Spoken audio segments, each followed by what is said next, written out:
Dragon fruit అంటే చాలా varieties ఉంటాయి. ఎల్లో కలర్లో ఉంటుంది, మనకు వైట్ కలర్లో ఒకటి ఉంటుంది, ఇంకోటి రెడ్ కలర్లో ఉంటుంది. అంటే టోటల్గా ఎన్ని రకాలు మనకు అందుబాటులో ఉన్నాయి? బేసిక్ వెరైటీస్ దీంట్లో 3 రకాలు, red and white. Okay, red and red or pink and pink అనొచ్చు. ఈ మొరొకాన్ రెడ్ అనేది అవి సబ్ వెరైటీ. ఎల్లోలో ఒక వెరైటీ, అంటే బయట నుంచి ఎల్లో ఉంటుంది, లోపల నుంచి వైట్ ఉంటుంది.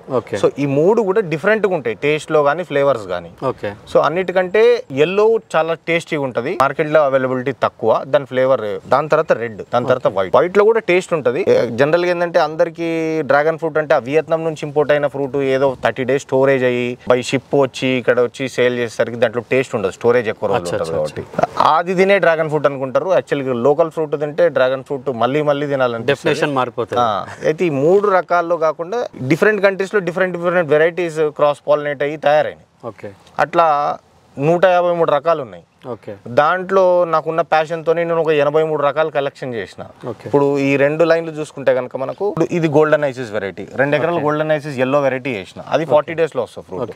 ఎల్లోలో ఇంకో 2 రకాల ఫ్రూట్స్ ఉన్నాయి. కాయ మొత్తం ముళ్ళు ఉంటుంది, ఆ పూత వచ్చి కాయ అవ్వడానికి 4 నుంచి 5 నెలలు పడుతుంది. ఇది 40 రోజుల్లో అయిపోతుంది మనకి. సో అది మనకి 4 to 5 months పడుతుంది. అట్లా అవి లిమిటెడ్ ప్లాంట్స్ అట్లా 83 వెరైటీస్ వరకు గ్యాదర్ చేసిన. ఏవి బాగుంటే అవి కొంచెం వాటి మల్టిప్లై చేస్తూ వాటి ప్రొడక్షన్ కూడా పెంచుతున్నాను అనమాట.